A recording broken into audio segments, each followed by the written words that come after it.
Halo, selamat sore teman-teman. Berjumpa lagi dengan saya Vino dan istri saya Mei dari Solitaire Adventure. Saya baru aja tiba dari melakukan sebuah perjalanan dan akan langsung mereview motor yang saya pakai untuk perjalanan ke Sumatera kemarin. Yuk ikuti terus videonya. Tapi jangan lupa ya, subscribe, like, tonton, dan share. Mari kita jalan. Saya parkir kendaraan saya, kita akan langsung review motornya.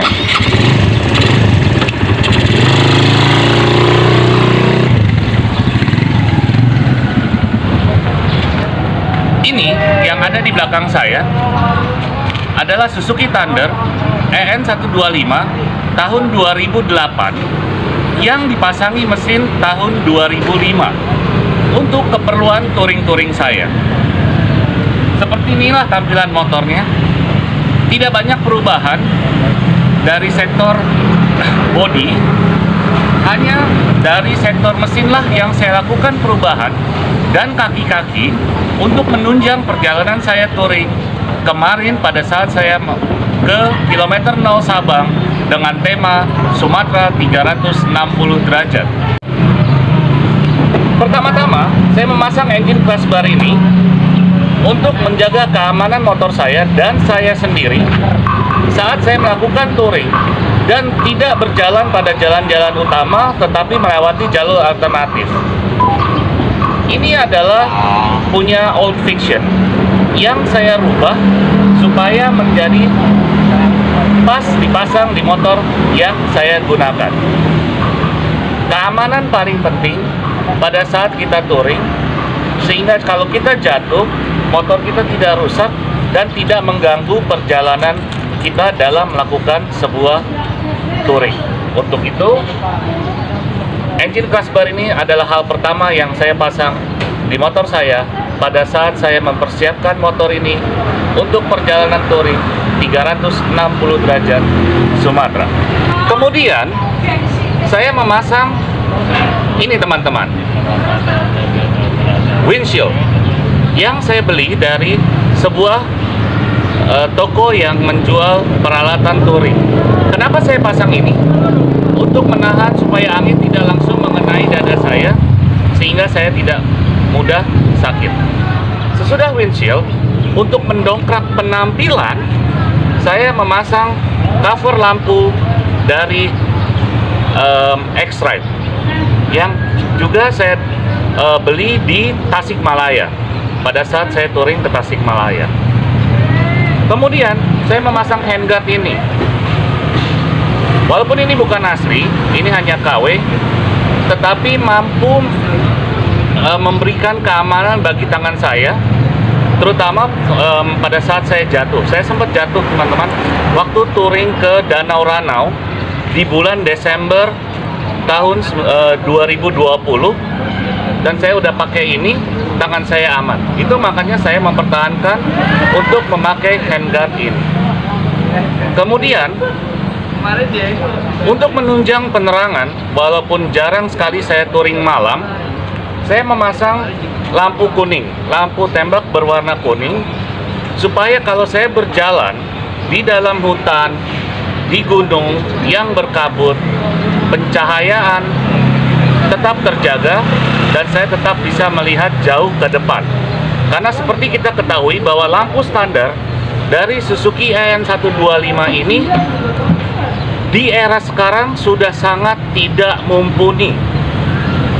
Itu makanya saya memerlukan lampu tambahan ini. Nyalanya seperti ini.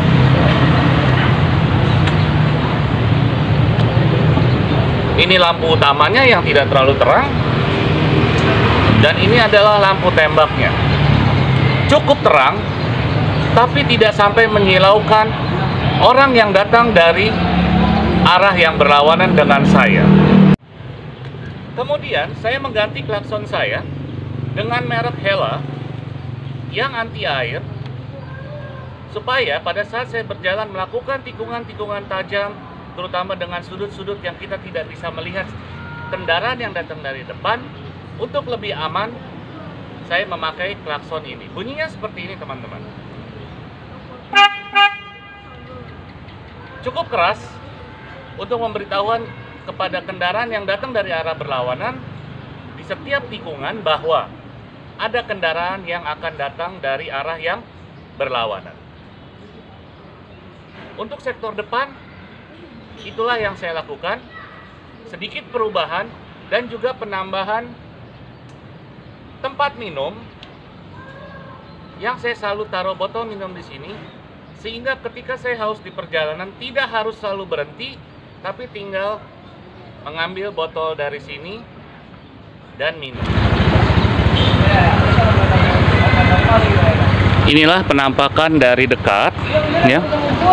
Windshield yang saya pasang, handguard, lampu tembak, klakson. Kemudian kita sama tahu bahwa shock breaker daripada Suzuki Thunder ini adalah sangat kecil. Untuk sedikit mendongkrak penampilan supaya menjadi terlihat lebih kekar, saya memasang ini, teman-teman. Selain daripada membuat bahwa penampilannya menjadi lebih kekar, alat pelindung ini juga berfungsi untuk melindungi shock depan dari batu-batu dan kotoran yang menempel pada saat saya melakukan perjalanan.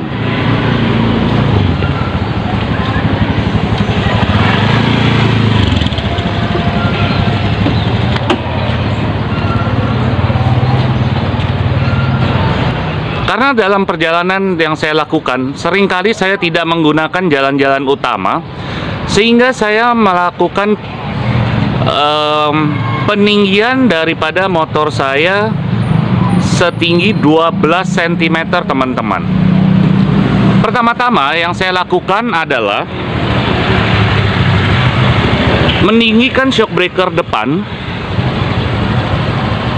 dengan sistem suling yang banyak biasanya dilakukan oleh motor-motor Matic. Kurang lebih sekitar 4 cm ganjelannya. Kemudian dari sektor stang, saya menambah racer tumpuk sebanyak 3 buah.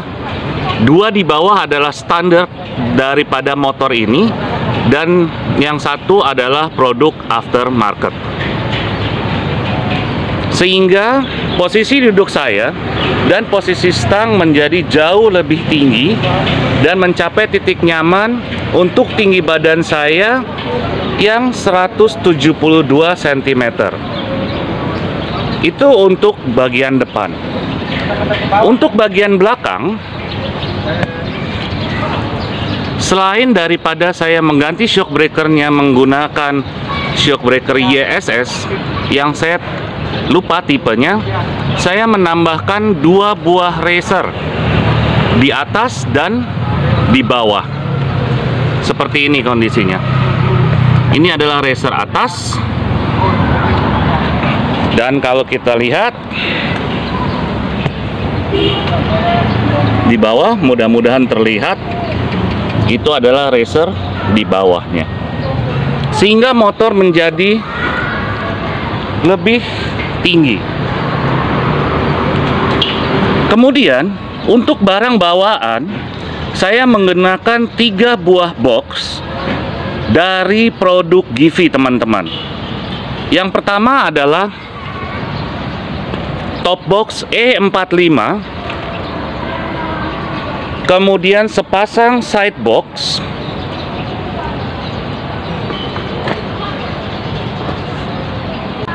E36NJ.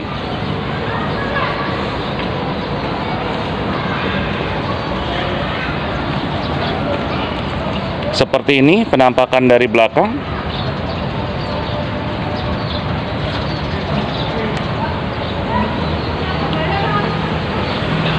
Dan dari samping.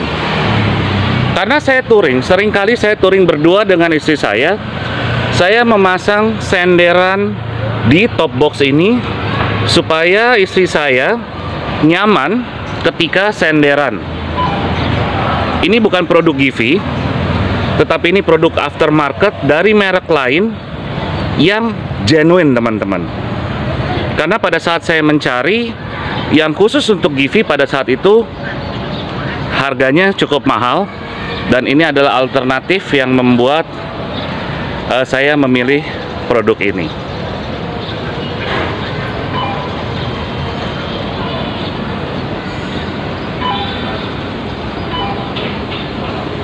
Kemudian, seperti yang saya bilang di awal tadi, bahwa tidak banyak yang saya lakukan perubahan sebetulnya dari motor ini, kecuali penambahan menjadi lebih tinggi, faktor safety-nya, lampunya. Perubahan yang paling banyak saya lakukan sebetulnya adalah di sektor mesin, teman-teman. Kalau teman-teman lihat bahwa ini adalah Thunder 2008, tetapi saya menggunakan mesin versi non-KS yang diproduksi di tahun 2005. Seperti yang teman-teman lihat bahwa ini adalah versi non-KS-nya. Jadi bodinya lebih tua, bodinya lebih muda, mesinnya lebih tua. Problem saya dengan motor ini adalah dengan cc 125. Ketika saya berboncengan dengan berat badan saya yang 98 kilo dan istri saya 60 kilo, disertai dengan 3 box yang cukup besar, adalah ketika saya melakukan perjalanan tanjakan, ketika saya naik seperti contohnya ke Bromo, ke Dieng, ya, kemudian banyak jalan di Sumatera yang tanjakannya sangat ekstrim, sehingga saya membutuhkan power lebih dari motor 125 cc ini. Untuk itu saya melakukan upgrade mesin, baik itu bore up maupun stroke up. Yang pertama adalah saat ini cc motor ini adalah 162 cc. Dari segi bore up, saya menaikkannya menjadi 59 dari yang standarnya hanya 57 sehernya. Kemudian untuk stroke up-nya, karena hanya untuk keperluan touring, saya menaikkan juga menjadi 59, sehingga mesin ini menjadi mesin square, di mana kita tahu bahwa rata-rata mesin Suzuki selalu adalah overbore. Saya menggunakan square karena saya anggap itu sudah cukupan. Jadi selain daripada penaikan daripada sehernya, stang sehernya, saya porting polish juga. Kemudian untuk karburatornya, saya menggunakan PE28 genuine. Kenapa genuine? Karena lebih mudah untuk disetelnya daripada kita menggunakan yang KW. Selanjutnya adalah dari sektor busi. Saya menggunakan busi daripada Fiction. Kenapa? Dia lebih pendek sehingga pengapian lebih cepat tercapai. Itulah yang saya lakukan dari sektor mesin. Nah, juga olinya. Ketika mesin dinaikkan kapasitasnya, tentu mesin akan menjadi lebih panas. Untuk itu saya menggunakan oli yang mampu menahan panasnya mesin, teman-teman. Pada saat saya touring Sumatera, saya menggunakan oli master dengan ukuran 20/50 yang terbukti mampu membawa motor saya sejauh 2.900 km sebelum saya harus melakukan penggantian oli. Nah, setelah mesin dinaikkan, tentu harus disesuaikan juga dengan gearnya, teman-teman. Tidak ekstrim, tidak banyak yang saya lakukan perubahan. Setelah mesin, tentunya harus ada perubahan sedikit dari yang lain untuk bisa memaksimalkan tenaga yang dikeluarkan oleh mesin ini. Untuk gearnya, gear depan saya masih menggunakan standar, dan belakang saya menggunakan gear 41. Sedikit naik dari sebelumnya. Di awal saya menggunakan gear 40, tetapi problemnya dengan gear belakang 40 adalah pada saat saya berboncengan dengan beban barang yang berat, agak kepayahan. Sehingga saya menaikkannya satu mata menjadi gear 41. Terbukti ketika perjalanan Sumatera 360, maksimal power dari mesin saya bisa disalurkan dengan baik ke dua roda saya melalui gear dan rantai yang saya pilih. Nah, untuk rantainya saya menggunakan rantai TK genuine. Begitupun untuk gearnya, saya menggunakan TK. Kuat, bagus, dan lebih tahan lama dibandingkan dengan beberapa merek yang saya pergunakan sebelumnya, teman-teman. Mesin udah, gear udah, velg dan ban. Karena saya suka motor yang tinggi, saya suka motor yang tidak akan bermasalah ketika banjir, ketika melewati jalan berbatu, harus masuk ke sungai. Saya tetap mempertahankan velg bawaan daripada motor ini, yaitu ring 18, teman-teman. Untuk bannya, ban depan, saya menggunakan ukuran 90/90 dengan merek Swallow SB117.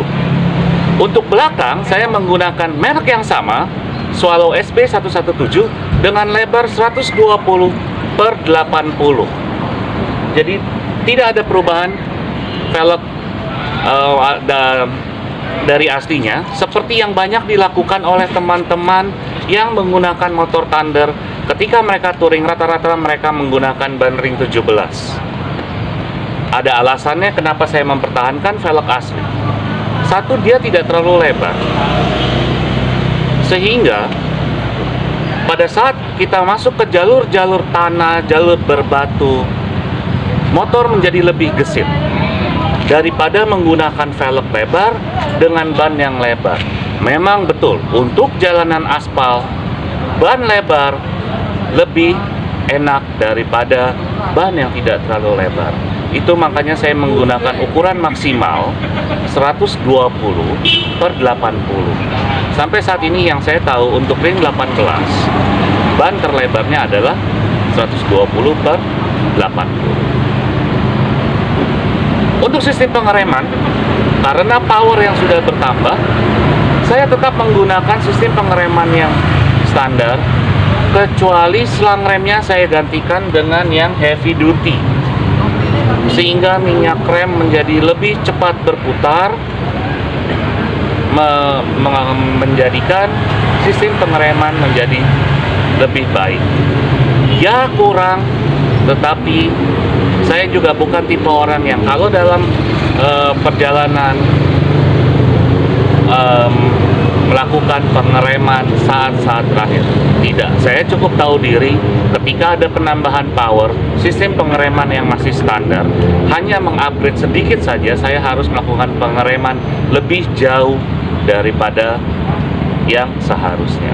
Sementara untuk rem belakang, saya menggunakan kanvas rem merek Yamaha yang biasa dipakai untuk Yamaha RX-E. Selain konturnya yang lebih kasar, dia juga bisa membantu pengeremannya lebih baik daripada genuine yang biasa dipakai oleh motor Suzuki Thunder ini. Itulah sedikit review mengenai motor saya. Hari sudah mulai gelap. Saya rasa saya juga harus beristirahat karena baru saja saya tiba sehabis melakukan perjalanan pendek di sekitaran Jawa Barat. Jadi kita beristirahat dan sampai jumpa di video-video saya berikutnya. Saya Vino dan istri saya Mei. Sini sayang, muncul dulu di kamera. Oh, malu dia, lagi kusut teman-teman karena baru sampai. Solitaire Adventure, Pasutri, Touring.